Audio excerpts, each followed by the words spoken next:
안녕하세요. 안산의 미랄침례교회 담임 목사 박홍래 목사입니다. 오늘은 마을 목회의 과정과 시작의 세 번째 강의를 시작하도록 하겠습니다.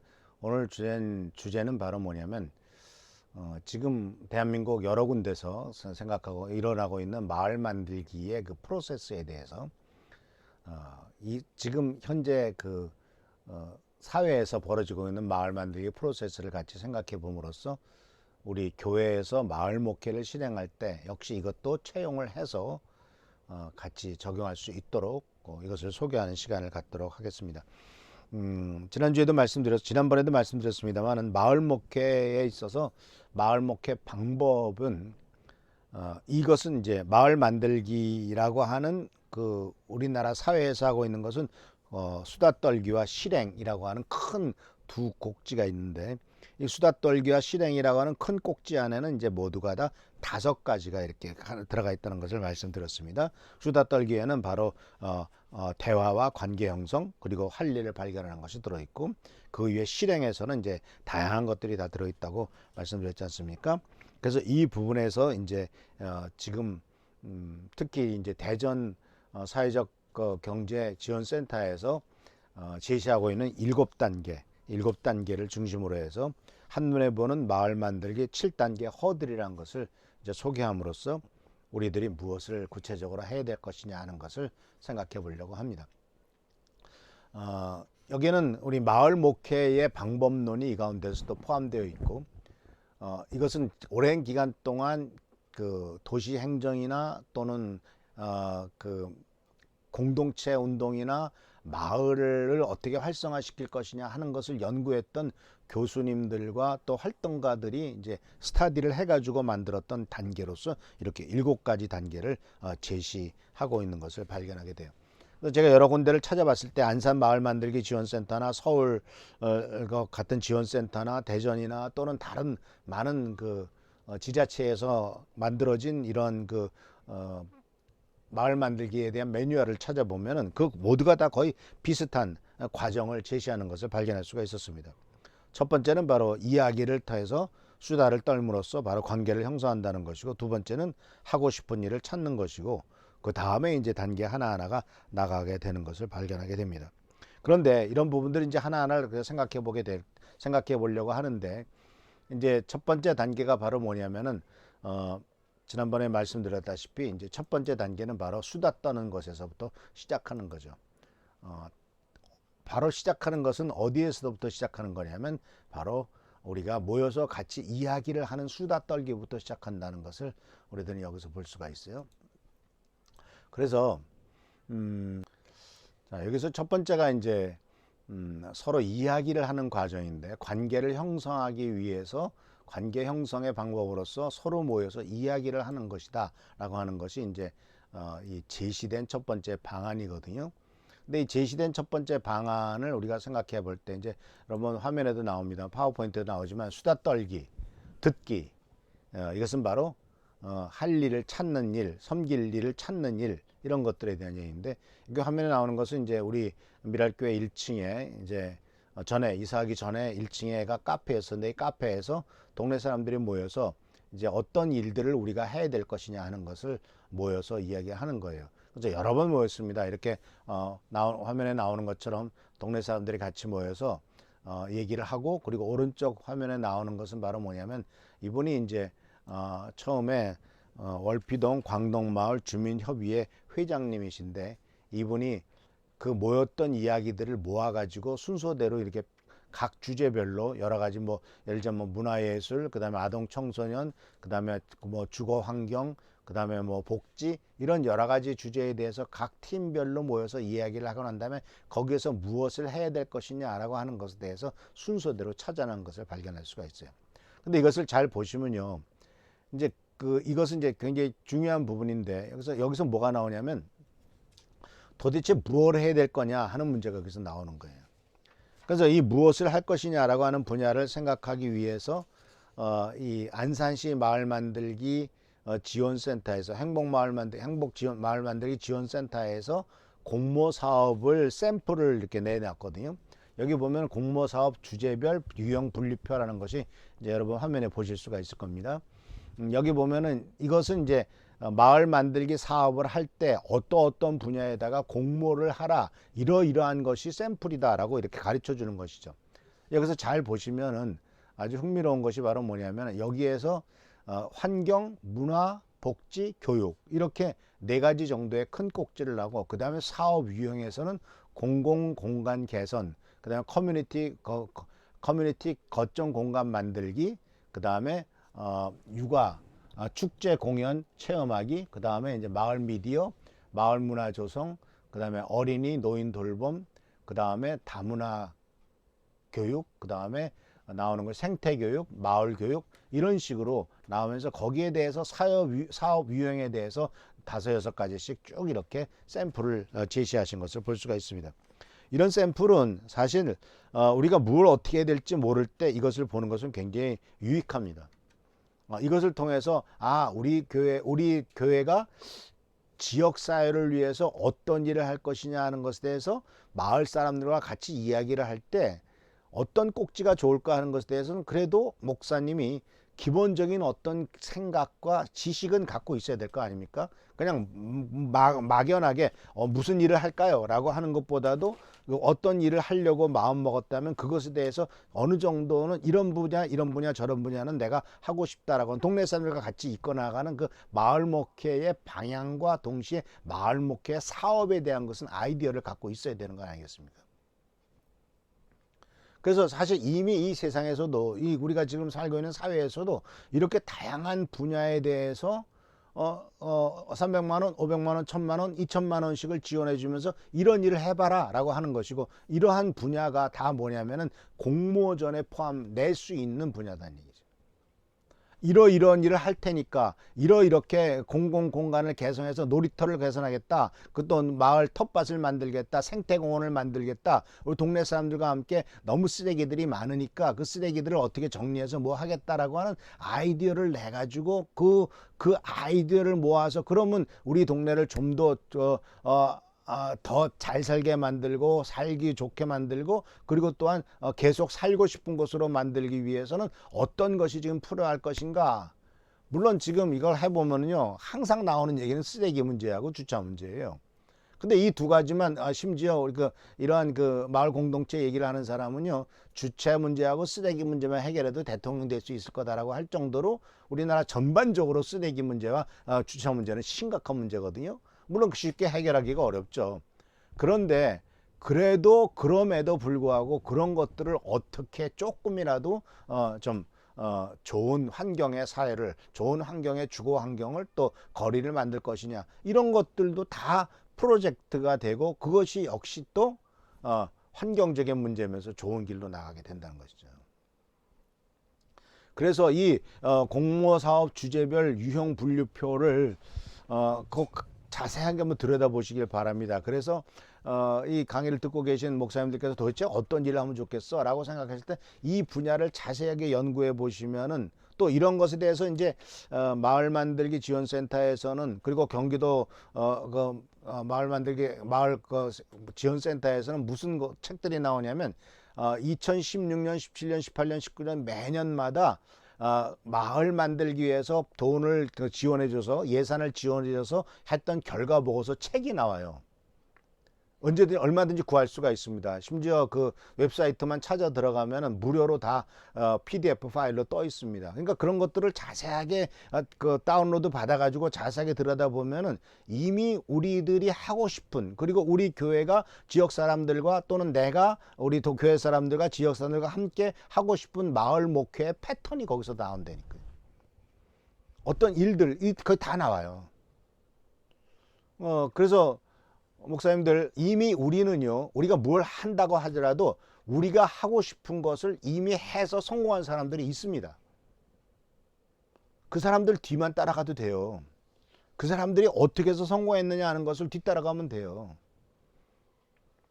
굉장히 똑똑한 사람도 있어요. 안산에 있는 어떤 감리교 목사님은요, 누구라고 얘기하면 다 아시겠지만, 그분이 안산에 처음 와가지고 그 교회를 개척할 때 90년쯤에 오셨나? 95년쯤에 늦게 개척을 했어요. 그런데도 와가지고 그 당시에 안산에서 제일 크게 부흥하는 교회가 어떤 교회인가를 몇 군데 다녀봤고요. 그리고 그 교회는 어떤 성도들이 모이는가, 그리고 거의 모인 성도들에 대해서 그 담임 목사는 어떤 설교를 하는가, 그런 것들을 스터디를 해요.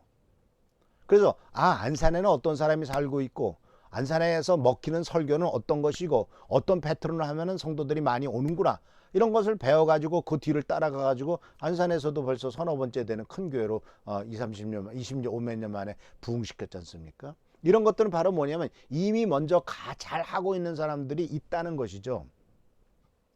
그래서 여기 나오는 샘플들이 그 샘플들뿐만 아니라 샘플들을 따라서 했을 때 성공한 사람들도 많이 있고, 이것을 가지고 잘한 것에 대한 보고서도 나와 있기 때문에 만약 필요하시다면 저한테 연락하시면 제가 그 보고서도 샘플로 보여드릴 수 있고, 또 어디에서 구할 수 있느냐까지도 구체적으로 가르쳐 드릴 수가 있습니다.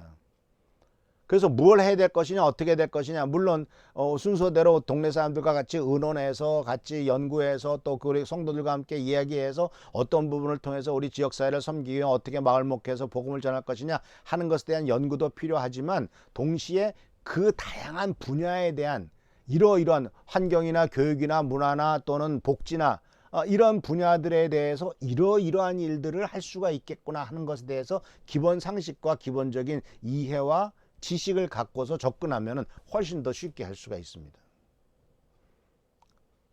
근데 다시 제가 강조드리는 것은, 내가 이러고 잘할 수 있으니까 그런 사람 따라와 하면 파퓰러하지가 않습니다.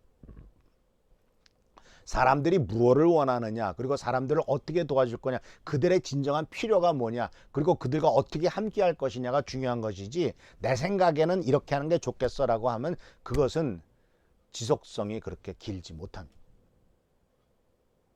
그래서 이 마을 만들기의 다양한 주제를 알고 있어야 되는 것은 수다 떨면서 이야기하면서 할 일을 찾는 일인데, 이 할 일을 찾기 위해서도 이미 이와 같이 다양한 주제가 있다는 사실을 기억하시면서 그 주제를 가지고 같이 의논을 하는 것도 좋은 방법이죠. 그리고 아까 제가 말씀드렸지 않습니까? 이미 성공한 사례가 있다는 거예요. 그것을 뭐라고 말하냐면, 그런 것을 찾아보는 것을 이 마을 만들기 운동에서는 선진지 견학이라고 씁니다. 선진지, 먼저 잘 돼가고 있는 것을 가서 보는 것이죠. 또는 벤치마킹이란 말도 씁니다. 여기 이제 보시면은 이게 작년 재작년에 이제 우리 월피동에 있는 주민들과 같이 가서 했던 선진지 견학 벤치마킹인데, 왼쪽에 나오는 이 그림들은 이제 해방촌, 서울 해방촌, 남산 밑에 해방촌 있지 않습니까? 이 해방촌을 탐방한 것이에요. 아니 무슨 해방촌이 선진지야. 근데 마을을, 오래된 마을을 변화시켜서 그 마을을 활성화시키고, 그리고 많은 사람들이 들어올 수 있도록 하면서 살기 좋은 마을로 만드는 것이, 오히려 오래된 동네가 변화됐을 때 어떤 사람들을 유입할 수 있느냐 하는 것을 보여주는 중요한 모델들이죠. 그래서 제가 이것을 보면서 뭘 느꼈냐면은, 이 해방촌에 가니까요. 해방촌은 6.25 전쟁 이후에 그러니까 해방 이후에, 말 그대로 해방촌의 해방 이후에 1945년 8월 15일 일제의 압제로부터 해방된 해방 이후에 사람들이 몰려들면서 생긴 곳이 해방촌이에요. 그 이후에 6.25 때 더했고, 거기 가보면 정말 처음 해병대가 교회를 지었던 해병대 교회도 있고요. 정말 놀라운 것들이 많습니다. 그리고 거기에 가면, 해방촌에 가면은 큰 교회당이 하나 있는데, 그 큰 교회당이 바로 뭐냐면 6.25 전쟁이 해방되고 난 다음에 북한에서 이제 공산당이 정권을 잡으면서 예수 믿는 사람을 핍박하지 않습니까? 핍박하면서 많은 사람들이 이제 남한으로 내려와요. 남한으로 내려왔을 때 한 부류가 만든 것이 영락교회고, 한 부류가 만든 것이 해방촌 교회예요. 그러니까 영락교회 역사만큼이나 해방촌에 있는 해방촌 교회 역사가 그만큼 오래된 교회죠. 아주 우뚝 건사하게 맨 높은데, 해방촌 맨 높은데 아주 우뚝 서 있습니다. 그리고 거기 가면은 6.25 때 세워졌던 바로 해방 그 해병대 기념 교회도 있어요. 그래서 여기 가서 제가 느낀 것은 바로 뭐냐면은, 선진지 견학하면서 느낀 것은 바로 뭐냐면, 거기는 스토리가 있습니다. 이야기가 있어요. 히스토리가 있습니다. 역사가 있습니다. 그러니까 스토리와 히스토리가 있는 곳에 그것을 가지고 프로젝트를 만들어서 마을 목회를 만들어 나가고, 그것을 기반으로 해서 지역 살리기와 거기에 복음을 입히면 이것도 기가 막힌 얘기가 되는 거예요. 자, 예수님께서 사마리아 여인과 대화를 하시죠. 요한복음 4장에. 근데 사마리아 여인이 중간에 툭 끌고 나온 게 뭐냐면은 어디 가서 예배를 드려야 되냐라는 얘기가 나요. 그리심산입니까? 예루살렘입니까? 여기는 뭐가 있습니까? 히스토리가 있고 스토리가 있어요. 다윗이 죽고 솔로몬이 왕노릇하고 솔로몬이 죽고 난 다음에 남북으로 나뉘잖아요. 그러면서 그리심산에 예루살렘 성전을 대신한 성전이 들어서잖아요. 스토리죠. 히스토리죠. 그런 데서부터 예수님께서는 아니다.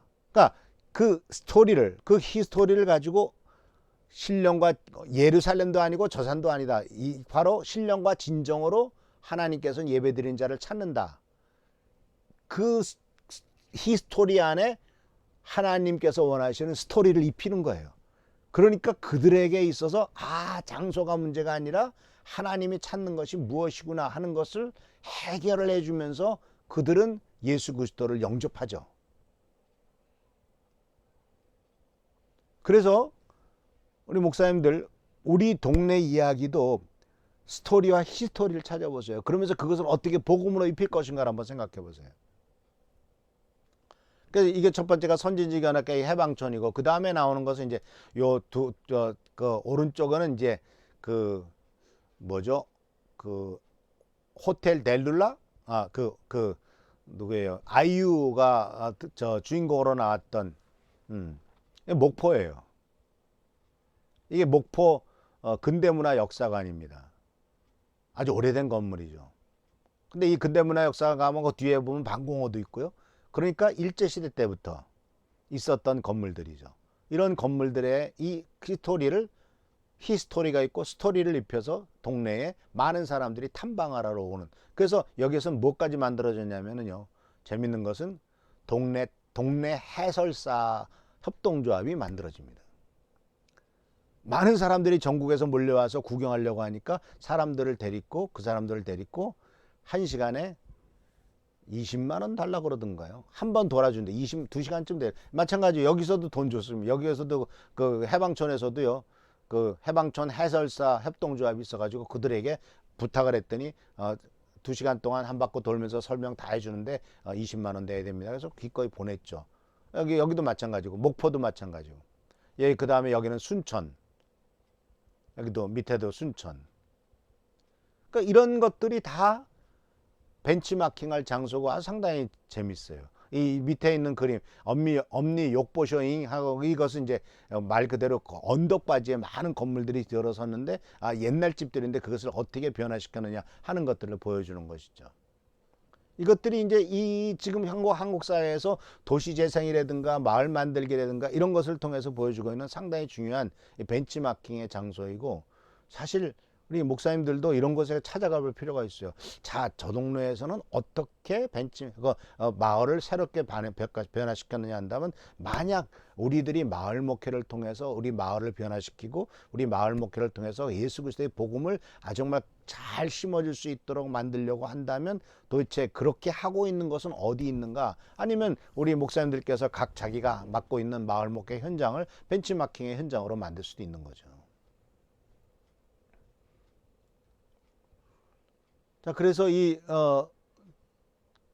우리가 그 안산의 마을 목회 네트워크라고 있는데요. 이 마을 목회 네트워크에서 이제 코로나 바이러스 때문에 가지 못했지만 그래도 그 전에는 몇 번인가요? 3번인가 4번 안산 마을 만들기 지원센터 지원도 받고 또는 우리 안산 마을 목회 네트워크와 함께 통합 측의 부천 노회랑 같이 힘을 합쳐가지고 부천 노회에 있는 목사님들하고 우리 안산에 있는 목사님들하고 같이 예를 들자면 뭐 신동리에 그 오필승 목사님의 교회를 탐방한다든가 또는 저 어디죠?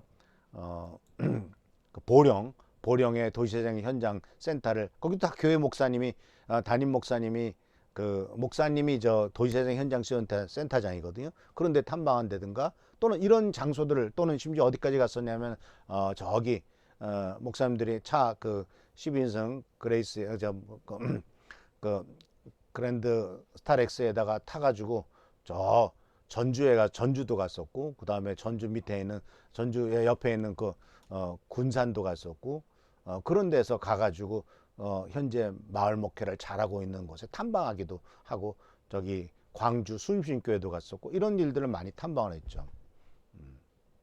그래서 이런 선진지 견학 벤치마킹, 아마 이제 코로나 바이러스가 이제 좀 거치면은 다시 또 안산 마을 목회 네트워크에서도 이것도 하려고 하고 있고요.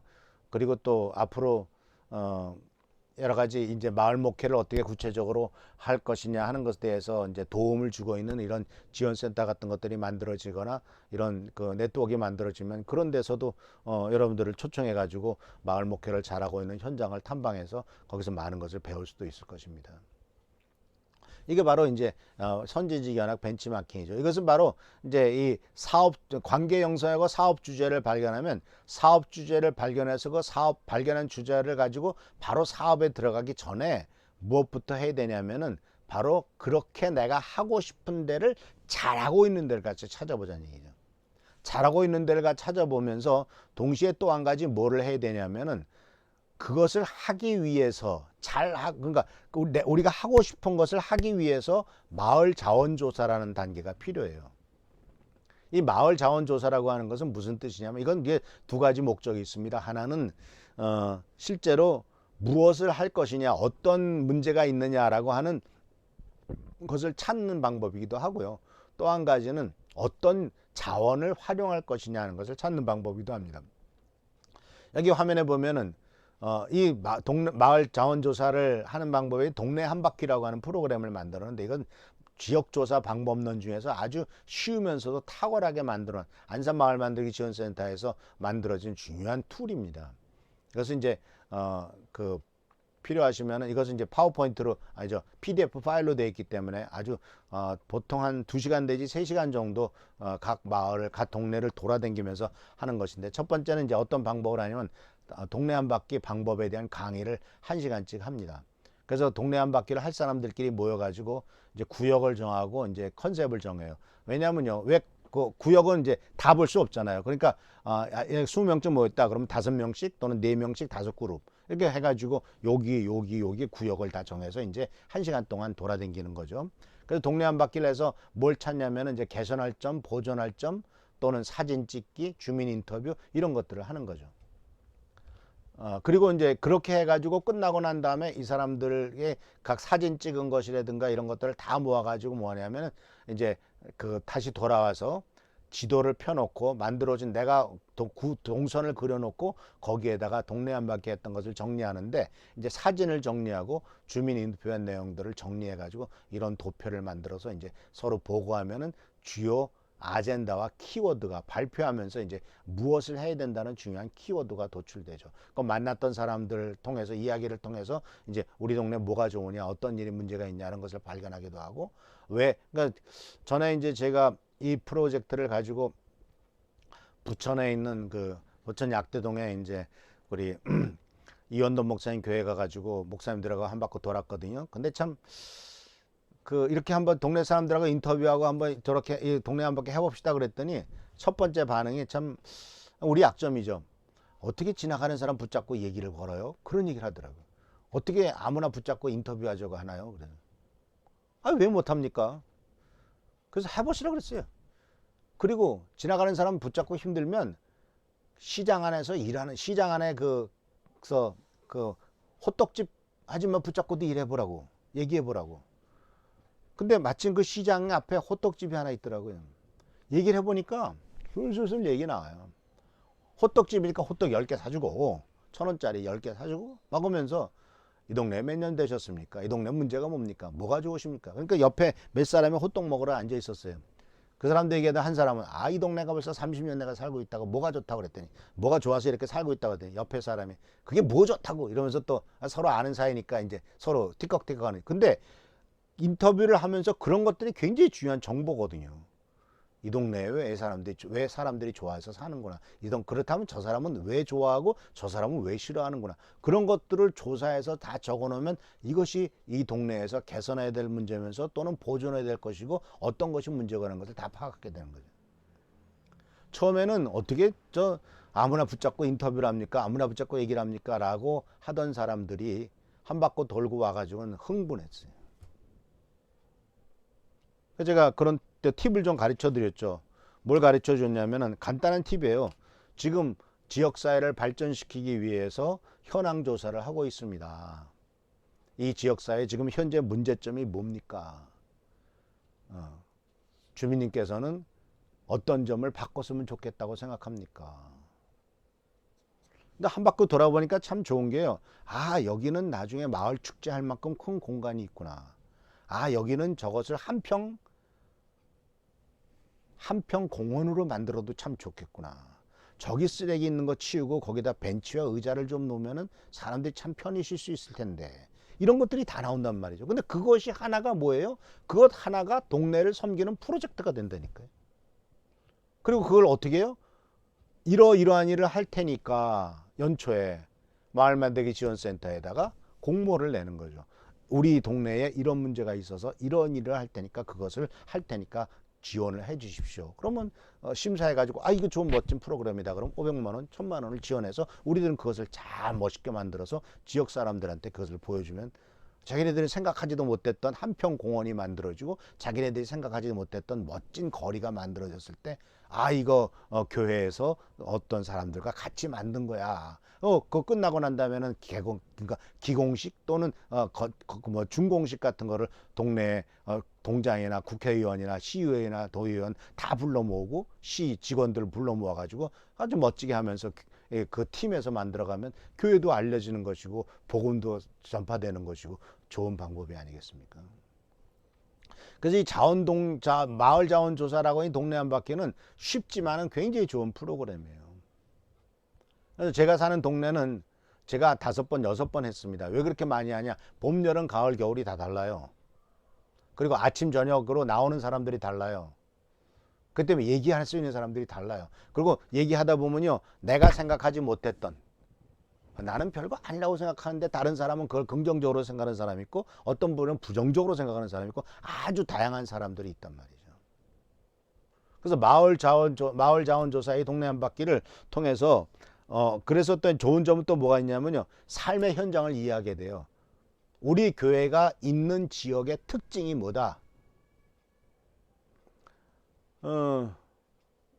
예를 들자면 이제 제가 이제 월피동 광동 마을에서 이제 사실은 1994년부터 이제 올해까지 그러니까 몇 년이에요? 94년에서 2011년에 이사를 했으니까 이제 무려 이제 25년을 거기서 살았단 말입니다. 근데 25년을 목회를 하고 그곳에 살았는데 5년 전부터 마을 목회하기 전까지는 동네 관심도 없었고요. 뭐가 있는지도 몰랐어요.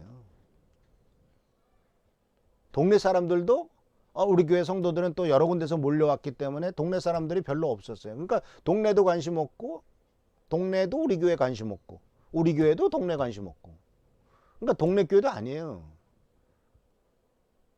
그리고 산 밑에 있었기 때문에 조금 외지기 때문에 교회가 있는지도 모르는 경우가 많아요. 근데 막상 제가 마을 목회를 하면서 동네 돌아다니면서 이것저것 하다 보니까 아 여기 이런 좋은 곳이 있었네. 우리 교회가 위치한 곳이 어떤 문제가 있구나.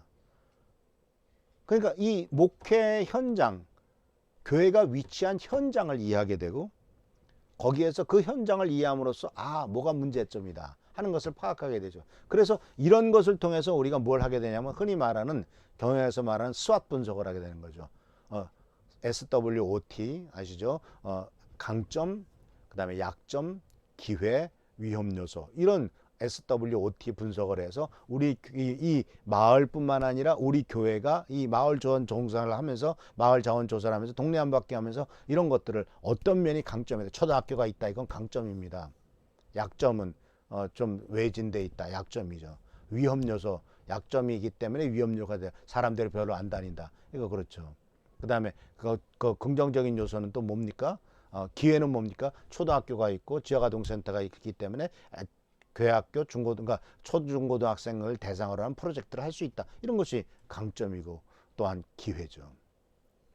이걸 바로 마을 자원 조사이고 하는 것이 바로 이 동네 한 바퀴라고 하는 프로그램입니다. 강추하는 프로그램입니다. 자, 이렇게 해서 이제 그 마을 자원 조사를 하는데 이것을 이제 한 지역만 하는 것이 아니라 그 다음 단계가 이제 화면에 나오는 것처럼 중요한 것이 마을 계획 세우기거든요. 이 마을 계획 세우기라고 하는 것은 이제 이건 대대적으로 하는 겁니다. 한 동네 전체가 하는 거예요.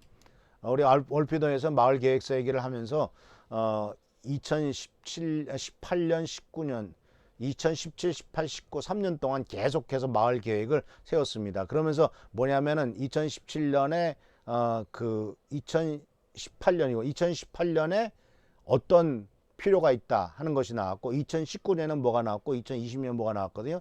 여기 보시면 이제 분과가 마을 계획 세우기 해가지고 분과가 뭐냐면은 광덕지구, 삼일지구, 신앙지구인데 월피동에는 광덕초등학교, 삼일초등학교, 신앙초등학교가 좀 세 군데 이렇게 딱 나눠 있고 이게 좀 이렇게 분리가 될 수 있을 정도가 돼요. 그래서 각 지구별로 나눠서 분과가 안전교통, 주거환경, 문화예술, 교육복지, 마을자원, 그 다음에 이제 상가, 경제활성화 이런 6가지의 분과로 나눠서 그 분과별로 각 지구별로 어떤 것이 필요로 하고 앞으로 이것을 가지고 어떻게 1년 후, 2년 후, 3년 후에는 어떤 프로그램을 만들어서 이 사회를 우리가 살고 있는 동네를 살기 좋게 만들고 할 것이냐 하는 것을 이와 같이 마을 계획 세우기가 이거는 이제 그 2018년 또 2019년에 2018년이군요. 2018년에는 3일 초등학교에서 동네 사람 약 400명 정도가 모여서 서로 프로그램을 만들었고 2019년에는 이제 그 조금 축소해서 좀 했고요. 이런 부분들이 이렇게 마을 계획 세우기란 여기 이제 정말 이거 하면서 2년 동안은 아주 정신 없었습니다. 얼마나 많이 교육을 했는지 몰라요. 그리고 또 리빙랩이라고 하는 실제로 삶의 현장에서의 생기는 문제를 가지고 동네를 어떻게 바꿀 것이냐 하는 사람들의 아이디어를 다 모으는 이런 프로그램도 했고 그러니까 마을 계획 세우기라고 하는 것은 장기 계획입니다. 앞으로 우선순위를 어떻게 해야 할 것이냐. 근데 마을 목회를 할 경우에도 이러한 그 예를 들자면 이런 분야는 이 분과는 뭐 여러 가지 다른 분과로서도 만들 수가 있습니다만은 이번 이제 6가지 기본 분과에서 그렇다면 요거 하나를 앞에 얘기했던 것처럼 마을 자원 조사를 하면서 동네 한 바퀴 하면서 또는 인터뷰를 하면서 동네 사람들과 함께 앙케이트를 만들어서 돌려가지고 이것을 가지고 분석을 해가지고 어떤 것을 우선순위로 둬야 될 것이냐 아니면 의견을 내라 해서 만들어진 것이 마을 계획이고 이것은 장기적으로 계속 나갈 수 있는 중요한 방안이 되기도 합니다. 그리고 또 이것이 중요한 것이 바로 뭐냐면 이 마을 계획에 나왔잖아요. 안전교통 분야에서 뭐 CCTV 확보라고 뭘 해야 되겠다 이것이 나왔으면 CCTV를 좀 더 많이 달아야 되겠다. 그러면 이거는 누구에게 요구해야 될 것이냐? 이거는 마을 만들기나 마을 목회 살 일은 아니잖아요. 그렇지만 이거는 누구에게 요구해야 되냐? 시의원에게 요구할 것이냐? 교통과에다 얘기할 것이냐? 어디에다 얘기할 거냐? 그 하나하나가 다 누구에게 요구해가지고 이것을 관철시킬 것인가를 파악해야죠. 그리고 어떤 프로그램이 있으면 그 프로그램의 예산은 어디에서 따서 할 거냐. 이거는 경기도 예산을 할 거냐, 안산시 예산을 할 거냐, 아니면 안산시에서도 마을 만들 것을 할 거냐, 아니면 뭐 문화재단 것을 할 거냐, 또는 환경재단을 것이냐. 이런 다양한 것들이 다 여기서 나온단 말이죠. 그러니까 이렇게 프로젝트를 마을 계획을 쫙 세워놓고 할 수 있는 일의 아젠다를 쫙 만들어 놓은 다음에 그 하나하나는 누가 할 것이며 어떤 예산을 할 것이며 어떻게 할 것이냐 하는 것을 하면서 그 하나하나가 또 공동체가 만들어질 수 있는 거예요.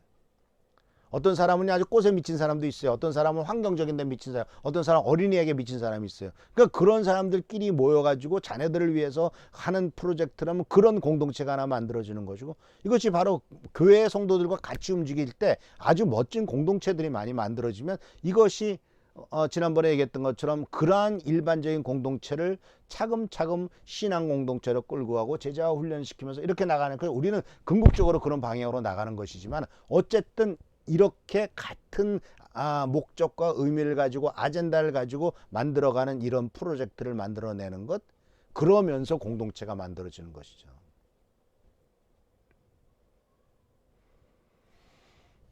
자, 그래서 이제 그 마을 계획을 세우고 난 다음에 이제 하려면은 누가 할 것이냐 하는 것이 이제 공동체 세우기죠. 마을 공동체, 사업 공동체. 이것은 이제 얼피동 주민협의회 출범식이 2018년에 했던 모습입니다. 제가 한 구석에 여기 앉아 있네요. 예. 여기 가운데 있는 분이 이제 회장이시고 여기 또 있는 분이 이제 도의회 의원, 시의회 의원, 뭐 동장, 주민자치위원장 이런 사람들 다 같이 모여가지고 또 새마을회 회장 이런 분들 다 같이 모여가지고 이제 주민협의회 출범식을 하고 그 다음에 이제 여기 협약서 하얀 거 잘 보이지 않겠습니까? 우리 이런 주민 공동체 여기 보면 약 20개 정도의 자생적인 공동체가 있고 또는 관변 공동체가 있을 때 관변 공동체에 모여서 사인을 해가면서 앞으로 우리는 이런 일을 협력해서 이 월피동 우리 안산시 월피동의 발전을 위해서 노력하겠다 이렇게 했던 것이 이제 공동체를 만드는 거죠. 그래서 이 공동체를 세우는 것은 사업을 하기 위해서는 말하자면은 그 단체를 만들어야 되잖아요. 단체 만드는 것은 고유번호증이라는 것을 적어도 10명 이상 되는 사람들이 모여서 그 일을 하겠다라고 하는 것이 고유번호증을 내야 되거든요.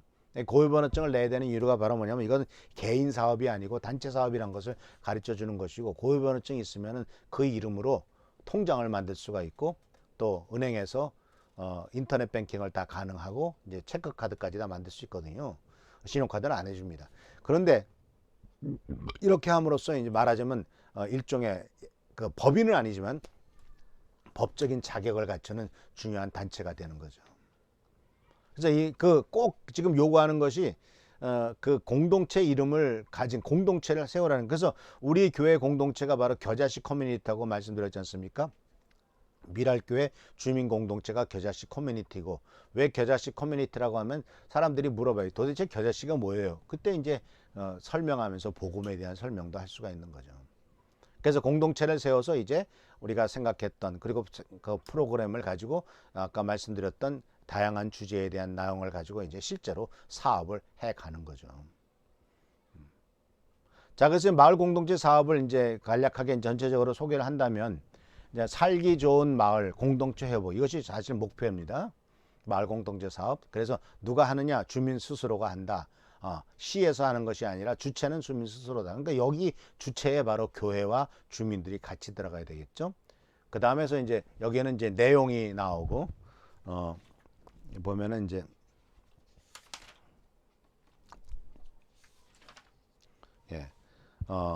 태동은 이제 지역 문제 해결을 위한 아이디어를 찾아내고, 내용은 경제, 문화, 복지 등의 분야에서 그리고 어떤 방식 공동으로 추진하는 다양한 활동 또는 사업을 한다. 그래서 그런 공동으로 추진하는 다양한 활동, 그러니까 이렇게 쭉 순서가 나가겠습니다.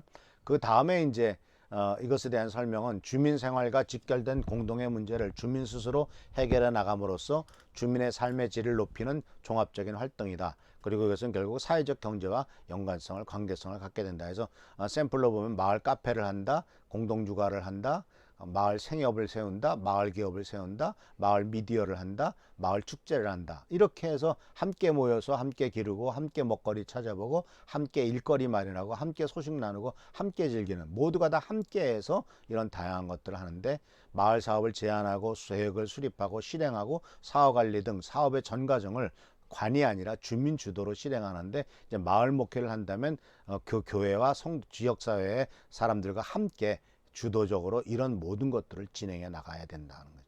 그러면서 제가 말씀드렸던 대로 이제 이런 것들의 목표는 뭐예요?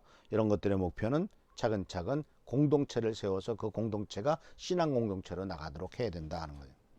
마지막으로 이제 이 마을 공동체 주체별 역할은, 이제 행정은 시, 군구 행정은 기반 마련 등 행정 지원을 하고 일정에게 예산을 지원하는 것은 시예요. 시나 구나 이제 광역단체장체, 저는 그냥 경기도에 있으니까 경기도 아니면 안산시, 그러니까 이렇게 또는 교육청 이런 게 있습니다. 그다음에 교회가 감당할 부분은 주민공동체가 5명 이상이 모였는데 이 교회가 감당할 부분이죠.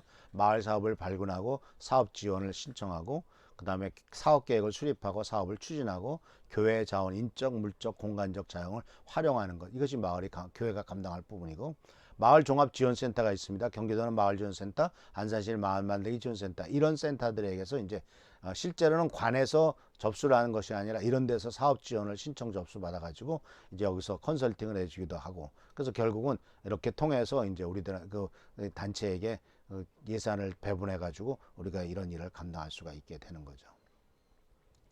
자, 오늘은 이제 바로 이 프로세스 중에서 마을 만들기의 7단계에 대한 이야기들을 같이 나눠보았습니다. 여러분들 사실 한 번 강의 들어서 다 이해하면 얼마나 좋겠습니까? 제가 셀 목회를 공부하면서 빌 베캠 목사님 분이 오셨는데 그분이 강의를 하셨거든요. 물론 제가 통역을 했기 때문에 계속 옆에 붙어 있을 수밖에 없었지만 6번쯤 들으니까 꽤 뚫리더라고요. 그래서 반복해서 듣는 거를 두려워하지 마십시오. 그것이 필요합니다. 그래서 이제 오늘 3번째 강의까지 했고, 이제 앞으로 요 주제에 대해서는 한번 2번쯤 더 하려고 합니다. 하나는 이제 구체적으로 그럼 어떻게 할 것이냐는 디자인 싱킹 프로세스라고 하는 것과 이제 프로세스와 예수님께서 어떻게 마을 목회 하셨나, 그 다음에 우리 교회 이야기를 하고, 그 전에나 다음이나 시간이 되면은 그 이 마을 목회 과정, 이 마을 목회 과정에서 특히 이제 신앙적인 부분에 대해서 마을 목회 과정에서의 그 신학적인 부분과 신앙적인 부분을 성공의 사도리와 성경적 배경과 하나님의 백성 공동체와 연결시켜서 같이 한번 설명을 하고 그 부분에 대한 것을 이해를 나누는 시간을 갖도록 하겠습니다. 감사합니다. 오늘 강의는 이것으로 마치겠습니다.